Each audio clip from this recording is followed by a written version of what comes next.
আজ আমরা নবম শ্রেণীর প্রথম দ্বিতীয় সাময়িক পরীক্ষা থেকে যে অধ্যায়টা শুরু আছে সেটা হলো 4.1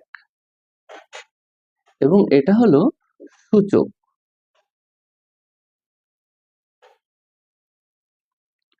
এই সূচকের কিছু প্রাথমিক নিয়ম আছে, সেগুলো আজকে আমরা শিখব।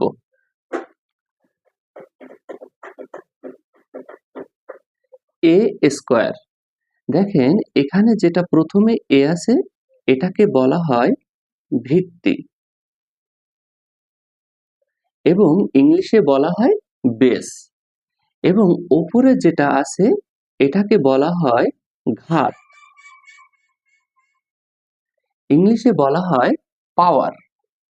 এখন সূচকের প্রথম নিয়ম হলো গুণের সময়।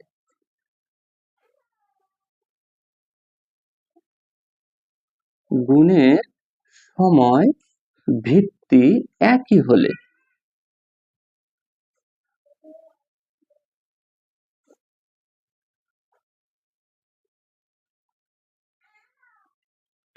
ঘাত যোগ করতে হয়।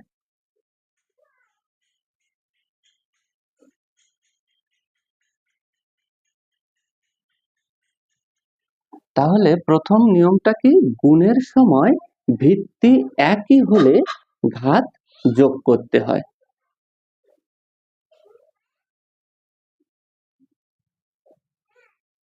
এ স্কয়ার ইন্টু এ কিউ, তাহলে এখানে আমাদের বেস প্রতি ক্ষেত্রে এ আছে এবং সেটা কি অবস্থায় আছে?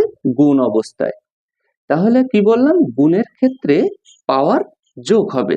তাহলে আমাদের বেস একই, যেহেতু বেস লিখলাম এবং পাওয়ারটা কি হলো? যোগ। 2 যোগ 3 সমান 5।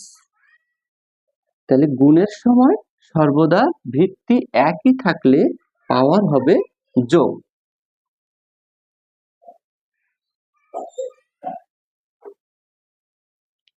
এ পাওয়ার এম ইন্টু এ পাওয়ার এন, বেস দুটো একই আছে এবং তারা গুণ অবস্থায় আছে। তাহলে আমাদের বেস একই থাকবে এবং গুণের সময় পাওয়ার যোগ।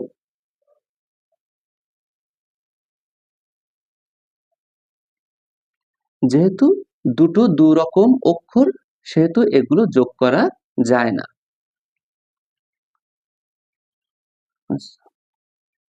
ভাগের সময়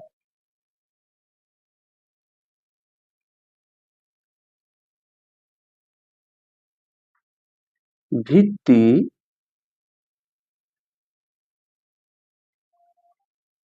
একই হলে ঘাত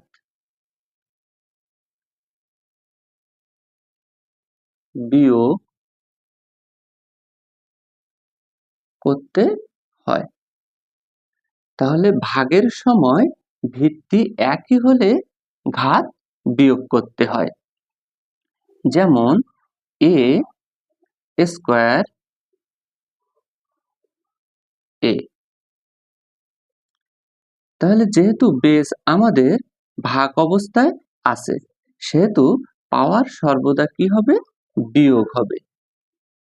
এর মাথায় কিছু না থাকায় এটাকে আমরা অন ধরে নিতে হয়। এ পাওয়ার অন।